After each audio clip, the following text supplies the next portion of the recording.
Երևանում այսօր մեկնարկում է ՆԱՏՕ-ի խորհրդարանական վեհաժողովի 108-րդ Rose Road սեմինարը։ Սեմինարի մասնակցում են պատվիրակներ նաև Ադրբեջանից և Թուրքիայից։ Հայաստանի պատվիրակության ղեկավար Անդրանիկ Քոչարյանի հաղորդմամբ Ադրբեջանը ներկայացում է Միրի Մեջլիսի պատգամավոր Ռամի Մամեդովը։ Հայաստանում վերջին անգամ Rose Road սեմինարն անցկացվել է 2015 թվականին։ Քոչարյանը շեշտեց, որ այս սեմինարը Հայաստանում անցկացվում է մի փուլում, երբ տարածաշրջանային բարդ և բազմաշերտ զարգացումները առավել քան երբևէ ունեն միջազգային աջակցության, փորձի փոխանակման և քաղաքական կամքի դրսևորման կարիք։ Հայաստանի պատմության թանգարանի և Փարիզի Լուվրի թանգարանի համագործակցությամբ Հայաստանի անկախության օրվա տոնական միջոցառումների շրջանակում սեպտեմբերի 21-ին Հայաստանի պատմության թանգարանում տեղի ունեցավ սրբազան երկխոսություն Լուվրից Հայաստանի պատմության թանգարան խորագրով միջոցառման ցուցադրության բացումը։ Տեղեկություն այս մասին հայտնում են Հայաստանի Հանրապետության ԿԳՄՍ նախարարությունից։ Լուվրի թանգարանից փոխարված ցուցանմուշներից են Հովնան Մարգարեի պատկերով գործվածքը, Խաչի ու ձկան քանդակը, Մասանց պահարանը, Գանեիսկի և Արտաքյա դրվագազարդ ապարանջանը, հյուզանդական աստվածամոր սրբապատկերը և այլ արժեքավոր ցուցանմուշներ։ Առանձնակի է ներկայացվելու Մարիա Թոր Սուրբ Էջմիածնից փոխարված Սուրբ Բարդուղիմեոս առաքյալի մասունքարանը։ Սեպտեմբերի 13-ին Էրեբունի բժշկական կենտրոնից ոստիկանության օպերատիվ հաղորդում է ստացվել, որ շտապօգնության խումբը Այվազովսկու փողոցից որովայնի կտրած ծակած վերքով բուժօգնությանը տեղափոխել 25-ամյա մի երիտասարդի։ Նախաձեռնվել է քրեական վարույթ։ Առողջությանը ծանր վնաս պատճառելու հատկանիշներով ոստիկանները պարզել են, որ 25-ամյա երիտասարդին տանակահարել էր Երևանի բնակիչ 24-ամյա մի երիտասարդ։ Սեպտեմբերի 16-ին հիվանդանոցից հաղորդում է ստացվել, որ բուժօգնության տեղափոխված երիտասարդը մահացել է։ Սեպտեմբերի 18-ին 24-ամյա երիտասարդը հայտնաբերվել է, ձերբակալվել և ներկայացվել է նախաքննական մարմին, որտեղ խոստովանել է արարքը, նախաձեռնվել է քրեական վարույթ։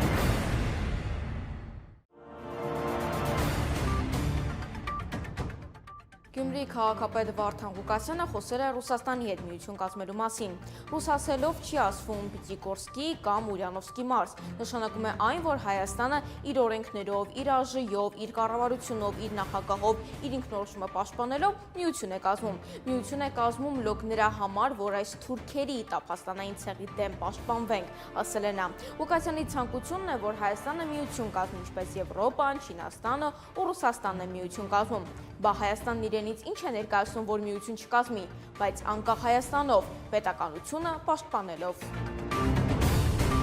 Վարչապետ Նիկոլ Փաշինյանը ընդունել է Բուլղարիայի փոխվարչապետ Աթանաս Զայիրովի գլխավորած պատվիրակությանը։ Վարչապետը ողջունել է այցը Հայաստան և նշել, որ երկու երկրների միջև առկա քաղաքական և մշակութային բարձր մակարդակի հարաբերությունները պետք է հիմք լինեն տնտեսական համագործակցության զարգացման ու խորացման համար։ Բուլղարիայի փոխվարչապետը իր հերթին շնորհակալություն է հայտնել ջերմընդունելության համար և շնորհավորել է Հայաստանի Հանրապետության անկախության տոնի առիթով։ Աթանաս Զայիրովն ընդգծել է երկու երկրների և ժողովուրդների բազմադարյա կապերի փաստը և հավելել, որ իր երկիրը կարևորում է Հայաստանի հետ առևտրատնտեսական հարաբերությունների ընդլայնումը։ Համայնքային ոստիկանության Արմավիրի բաժնի ծառայողները օպերատիվ տեղեկություն են ստացել, որ Մրգաշատ գյուղում 18-ամյա բնակիչը թմրամիջոց է պահում։ Սեպտեմբերի 19-ին նա ձերբակալվել է և տեղափոխվել Արմավիրի բաժին։ Նրա խուզարկությամբ հայտնաբերվել է ավելի քան 75 գրամ կանեփանման զանգված։ Երիտասարդը հայտնել է, որ հայտնաբերվածը պատրաստել է վայրաճ կանեփից։ Մրգաշատի բնակիչ 18-ամյա երիտասարդը և կազմված փաստաթղթերը ներկայացվել են Արմավիրի մարզային քննչական վարչություն։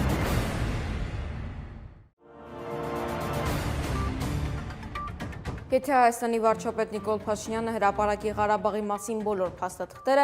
վեճը վերջացած կլինի։ Այս մասին այսօր Մատենադարանում իր 80-ամյակին նվիրված գիտաժողովից առաջ լրագրողների զրույցում ասել է առաջին նախագահ Լևոն Տեր-Պետրոսյանը, անդրադառնալով Փաշինյանի բանավեճի հրավերին։ Այդ մասին 100 անգամ ասել եմ, եթե հրապարակի վեճն արդեն վերջացած կլինի, քանի որ ամեն ինչ այնտեղ ասված է, ընդգծել է առաջին նախագահը։ Դիտարկմանը, որ Փաշինյանը ամեն ինչ մանիպուլացնում է ու անգամ եթե հրապարակվի այդ փաստաթղթերը մեղքը միևնույն է Էլի Տեր-Պետրոսյանի վրա է գցելու, առաջին նախագահը անվրդով արձագանքել է՝ թող գցի։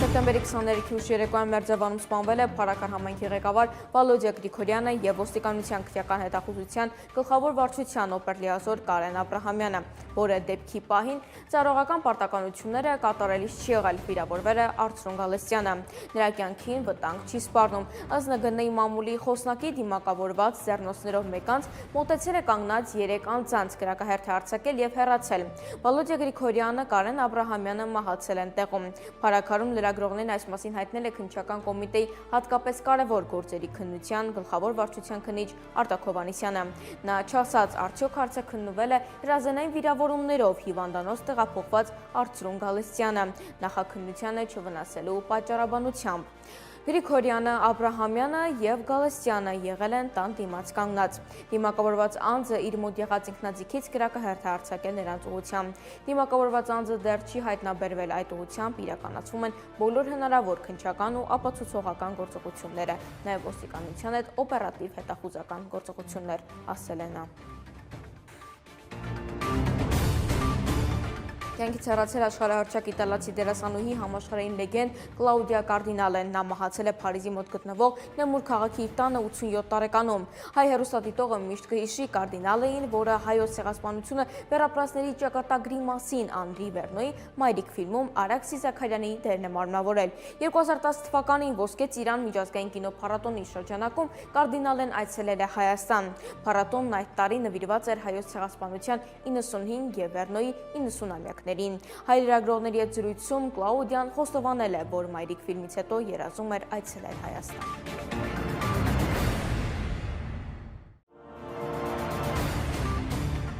Մերձևանի կրակոցների հետևանքով նախօրեին վիրավորում ստացած Արծրուն Գալստյանը գիտակցության է եկել։ Քննիչը նրան հարցաքննել է, նշանակվել է դատաբժշկական փորձաքննություն։ Ոստիկանությունը սեպտեմբերի 24-ին կեսգիշերն անց հաղորդել էր, որ Մերձևանում կրակոցներ են հնչել։ Սպանվել են Փարաքար համայնքի ընդդիմադիր ղեկավար Վալոդիա Գրիգորյանը եւ նրա ընկերը, ոստիկան Կարեն Աբրահամյանը։ Կրակոցների եւ սպանության դեպքի առթիվ նախաձեռնվել է քրեական վարույթ։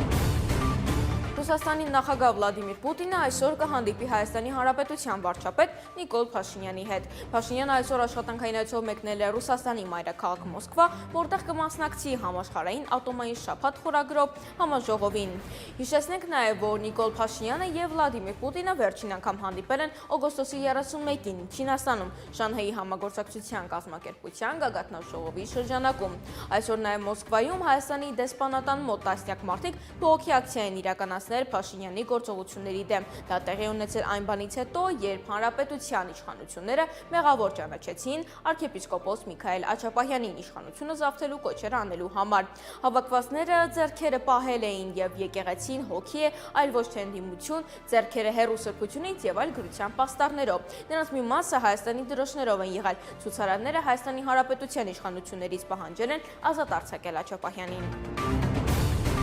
ԱՄՆ բանագնաց Սթիվ Ուիթքոֆը հայտարարել է, որ բարեբերաբար խորհրդակցում է թուրք պաշտոնյաների հետ Հարավային Կովկասին առնչվող հարցերի վերաբերյալ։ Նա մանրամասնել է, որ Թուրքիայում ԱՄՆ դեսպան Թոմ Բարաքի միջոցով Ադրբեջանի, Հայաստանի եւ Ուկրաինայի հետ կապված հարցերի շուրջ խորհրդակցում է Թուրքիայի ԱԳ-նախարար Հական Ֆիդանի, ինչպես նաեւ ազգային հետախուզական կազմակերպության ղեկավար Իբրահիմ Քալոնի հետ։ ԱՄՆ նախագահի ներկայացուցիչը նշել է, որ Թրամփի վարչակազմը խրախուսում է նման շփումները։ Օրինակ, ես զանգահարում եմ Թոմին եւ հարցնում, թե ինչ կարծիք ունի Իբրահիմը այս կամ այն հարցի վերաբերյալ։ Ես կարող եմ շատ նման օրինակներ բերել, ասել է նա։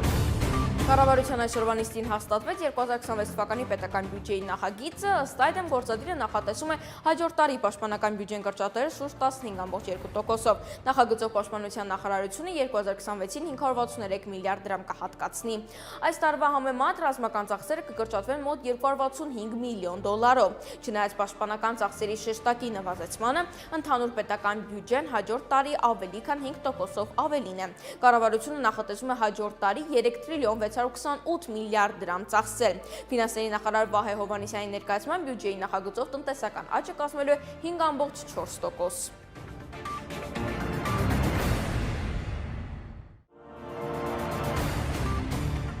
Կրեմլում տեղի ունեցել Հայաստանի և Ռուսաստանի ղեկավարների հանդիպումը։ Պուտինը իր խոսքում ասել է, մեր հարաբերությունները զարգանում են լավ, գրեթե 11 միլիարդ դոլարի առևտրաշրջանառություն ունենք։ Նա շեշտել է, որ վիճակագրական տվյալներով Հայաստանի հետ 2024 թվականին 11,7 միլիարդ դոլարի առևտրաշրջանառություն է եղել, ինչը ռեկորդային ցուցանիշ է։ Փաշինյանն էլ ասել է, որ այժմ աշխատում են և փնտրում Հայաստանի համար նախագծեր նոր, փոքր մոդուլային ատոմային հնարավորությունների և այդ հարցում նույնպես շատ ակտիվ երկխոսություն ունեն Ռուսաստանի հետ։ Փաշինյանն ընդգծել է, որ արդյունավետ համագործակցում են Ռոսատոմ կորպորացիայի հետ։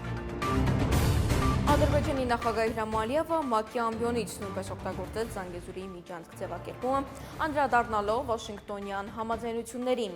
Վաշինգտոնի գագաթնաժողովի առանցքային և կարևոր արդյունքներից էր Թրամփի ուղին հանուն միջազգային խաղաղության և բարգավաճման, նույն ինքը TP ապահովումը, որը կապահովի անխոչնդոտ հասանելիությունը Զանգեզուրի միջանցքով և կխթանի տարածաշրջանային կապերը, ասել է Ալիևը և հիշեցրել, որ Երևանն ու Բաքուն նախաստորագրել են խաղաղության պայմանագիրը, շնորհակալություն հայտնել նաև ԱՄՆ նախագահ Դոնալդ Թրամփին։ Ազգային ժողովի падգամավորներ Ռուբեն Ռուբինյանը և Գեգամ Նազարյանը նախագիծ են շրջանառելու, որը հունվարի 27-ը կսահմանվի որպես հիշատակի և խոնարհման օր։ Մեզ պետք է ունենալ հատուկ օր, երբ կհարգենք բոլոր ժամանակների ռազմական գործողությունների ընթացքում զոհվածների հիշատակը և կխոնարհվենք հայրենիքի համար բոլոր ընկածների առաջ, գրել է Ռուբինյանը Facebook-ում։ Իսկ հունվարի 28-ը կնշվի որպես բանակի օր, այնպես ինչպես և եղել է։ Նազարյանը 44-օրյա պատերազմում զոհված դիպուկահար Աբգար Նազարյանի հայրն է, նախկինում նա Հայաստան խմբակցության անդամ էր։ Վաղը սեպտեմբերի 27-ին Արցախյան 44-օրյա պատերազմի 5-րդ տարելիցն է։ Հայաստանի վարչապետ Նիկոլ Փաշինյանը Մոսկվայից մեկնել է Նյու Յորք։ Այս մասին նա հայտնել է սոցիալական ցանցում ինքնաթիռի խցիկից տեսանյութ հրապարակելով։ Փաշինյանը կմասնակցի Նյու Յորքում կայանալիք ՄԱԿ-ի գլխավոր ասամբլեայի նստաշրջանին։ Ավելի վաղ ՄԱԿ-ի գլխավոր ասամբլեայում ելույթ է ունեցել Ադրբեջանի նախագահը։ Փաշինյանը Մոսկվա էր մեկնել ու մասնակցում էր սեպտեմբերի 25-ից 28-ը կայանալիք համաշխարհային ատոմային շաբաթ միջազգային համաժողովին։ Այն նվիրված է ատոմային և դրան հարակից ճյուղերին և անցկացվում է ի պատիվ ռուսական ատոմային ոլորտի 80-ամյակին։